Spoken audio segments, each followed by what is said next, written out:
Thank you very much, Jason. Sarah.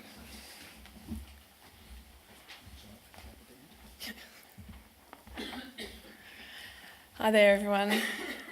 I would like to acknowledge that we are on sovereign Wurundjeri land tonight, and I don't say that in a tokenistic way. Really, the whole reason we're here tonight talking about a treaty is because we are on sovereign Wurundjeri country tonight.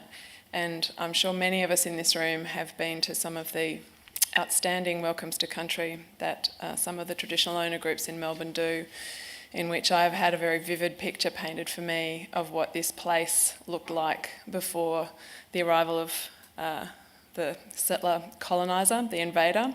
And when I close my eyes, I can still see the vibrant Indigenous nations that lived in this place, that met in this place, that gathered in the area that is now the MCG to celebrate together, and gathered in other parts of this city to make politics and agreements together.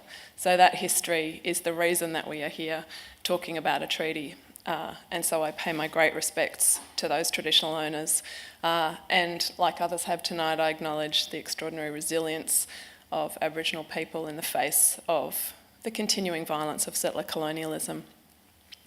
It's a great privilege to share the stage with three people I admire very much tonight, so thank you all of you. Thanks to the Wheeler Centre for having us, and thanks also to the Alfred Deakin Institute. It's wonderful that you're creating the space for these kinds of conversations. So I just want to talk about a couple of things tonight. The first, both Muriel and Jason have touched on the reasons of why we might be negotiating a treaty, and I want to put that in just a little bit of international context and a little bit of historical context. So as has been noted, there's long been an aspiration for Aboriginal and Torres Strait Islander peoples around the country to have their founding place, their First Nations status, recognised through a treaty or treaties with the Australian state. Australia is alone among the other settler colonial states of the world. So there's only 4 settler colonial states: Australia, New Zealand, Canada and the United States, places where the settler cannot go home and will never go home. And so the political reality is a form of coexistence. And we're alone in those relationships in never having negotiated any kind of formal treaty or settlement or agreement with the First Nations people here. And the reason that matters is so much more than the symbolism that would entail, although that symbolism is also very significant. But if we look at the way that First Nations in those other settler states have leveraged their treaty relationships, you can see something incredibly powerful.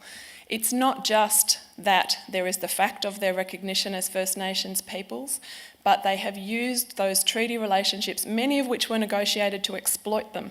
They were not negotiated as kind and beneficial and generous agreements, but the fact that they were negotiated at all recognised those Indigenous peoples' sovereign status in their territories. And the contemporary Native nations, and I do look particularly to the United States in saying this, those Native nations that have effectively leveraged their treaty status to take back control of the things that matter most in governing all of our daily lives, control of the education system, the health system, and the policing and justice system. Those Native nations that have done that have started to see real and extraordinary turnarounds in their outcomes. And we're resistant to acknowledging that in Australia. We've in fact gone enthusiastically and emphatically in the opposite direction with policies like the Northern Territory intervention. It's profoundly wrong. I think everybody on this stage has been saying that for a very long time. This is an opportunity here in Victoria to start going in the right direction through negotiating a treaty and handing some genuine control to Aboriginal Victorians. This moment is also not absent of history in the Australian context. So there has been significant periods of campaigning by Aboriginal and Torres Strait Islander peoples for a treaty here. Most of you, I think, in this room are probably old enough to remember the Treaty 88 campaign. and the Burunga Statement that was handed to Bob Hawke, also in 1988. These were events carefully timed to embarrass the Australian government during the bicentennial celebrations and to deny the settler state its celebratory legitimacy in that moment. There's some fantastic documentary materials around on the Treaty 88 campaign, most of which are available on YouTube, and if you haven't seen them and you don't know that history, please acquaint yourself with them because it's an incredibly powerful history. And Bob Hawke, of course, did promise to negotiate a treaty at that time, and then frankly he chickened out. And what we got instead was a reconciliation process. And buried in the language of the reconciliation process was the promise that one of the outcomes would be a document of reconciliation, which a lot of people interpreted to mean something maybe a bit like a treaty. But of course we never got there either, because for our many sins, John Howard was elected and promptly derailed that process. And of course, during the final corroboree meeting at the end, the formal end of the reconciliation process, he made that famous statement that a unified nation cannot make a treaty with itself, which of course completely misses the point that we are not, in our relations with Aboriginal and Torres Strait Islander peoples, the Australian state is not a unified nation. We are still a settler colonial order imposed on top of several hundred sovereign Indigenous nations. And those nations will continue to assert their sovereignty until the end of time. And that's the political reality that the settler colonial state in Australia is resistant to recognising, except here for this magical moment in Victoria. The Australian state has tried to find a number of ways around having this conversation. It makes us deeply uncomfortable. John Howard said it clearly in his view, but it's definitely a deeper view in amongst the Australian community. And so we keep coming up with new ways forward. Recognition has been the talk of the last decade or so. It became official policy of both major parties in 2010. That process has frankly been a debacle, or should I say processes. Since 2010 there have been 5 official processes, none of which have actually received a formal response from government. There has been growing Aboriginal and Torres Strait Islander dissent and rejection of that process. As Muriel pointed out, Aboriginal people at the end of the day don't particularly want to be recognised within the founding document of the settler colonial order that is basically responsible for most of the harms that have been done to them, all of the harms that have been done to them. That's not the way forward politically for most Aboriginal people. So inclusion within the Constitution is one problem. The other, and I would draw a comparison to the about-to-be defeated plebiscite proposed to recognise marriage equality, where we've heard very, very clearly from the queer community over the last few months that for us, the thought of going to the majority straight community and saying, please would you recognise our relationships as having equal standing with yours, is fundamentally offensive. And we don't want to ask you, thank you very much. Our relationships stand. In a far deeper and more profound way, Aboriginal people are saying, we don't want to ask you if you might agree to recognise us in your illegal founding document. Our sovereignty stands and we will assert it. And a treaty is a legal process which enables that standing to be recognised.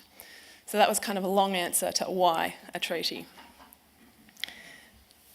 I want to talk briefly to some of the political challenges that are ahead here in Victoria.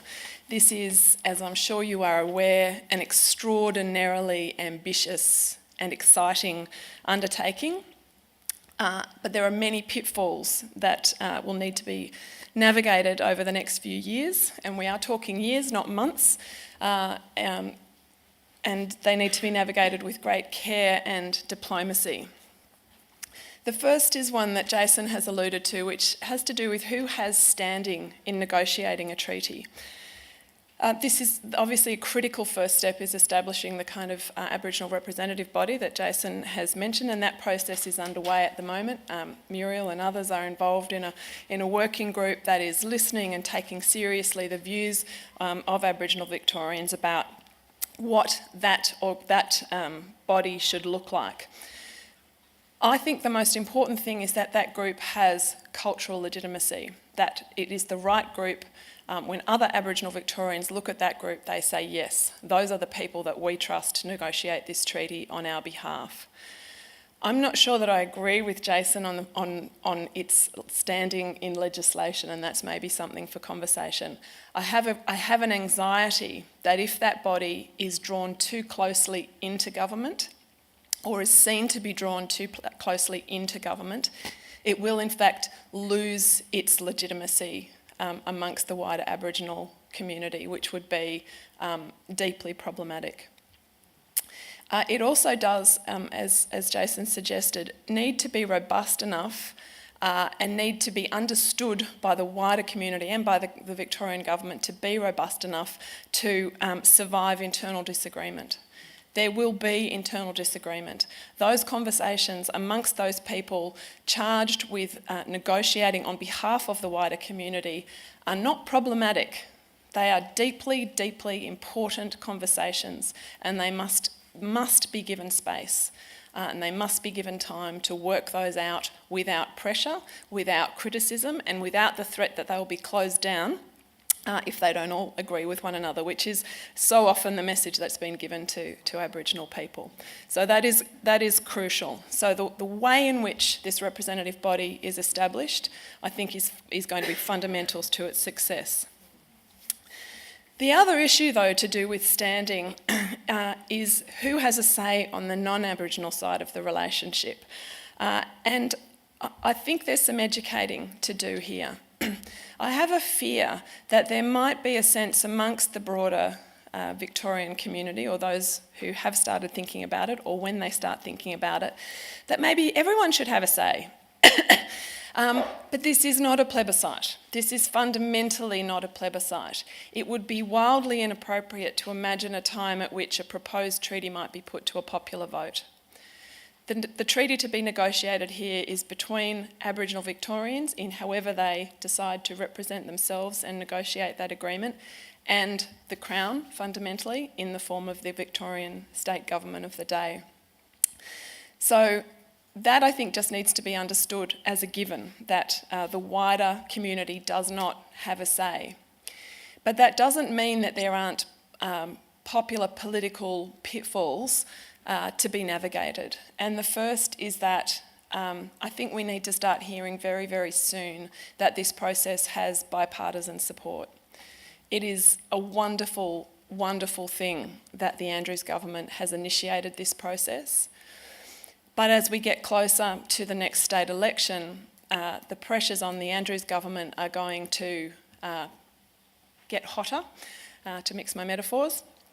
And it needs to be clear that this process is supported by both sides of government from the outset, or we will start to see inevitably the types of political compromise that accompany populist politics in election years. I'm sure you're all far too familiar with exactly what I'm talking about for me to go into that in any detail.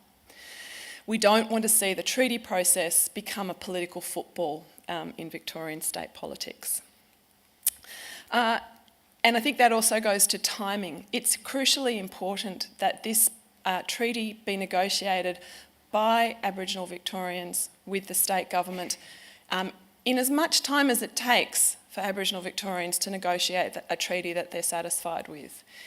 It cannot be driven by the settler colonial political timetable. It cannot be driven by the electoral cycle. It must be driven by Aboriginal people determining what it is they need to negotiate and how long they need to negotiate it to get it right.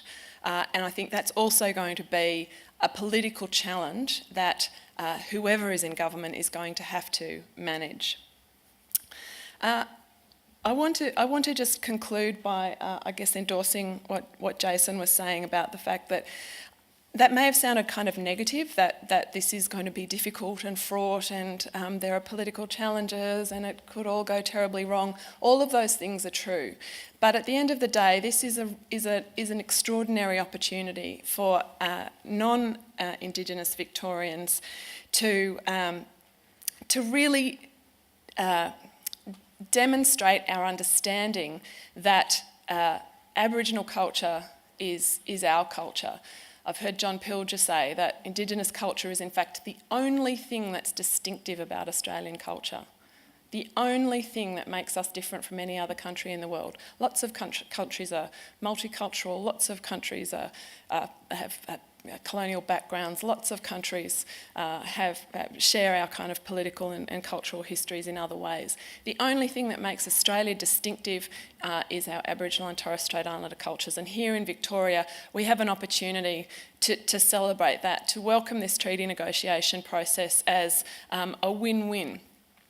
There's nothing to lose. There is nothing to be afraid of. And I think that if we can develop this sense of pride and a broader investment in the process, not ownership of, but an investment in the success of this process,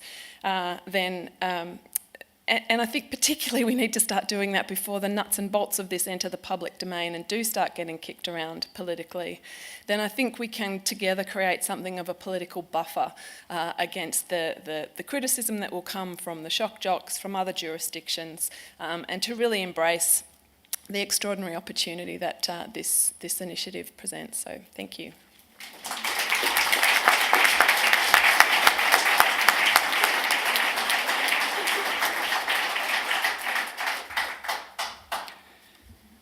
Thank you very much to the three speakers for their, very sort of insightful perspectives on the treaty process.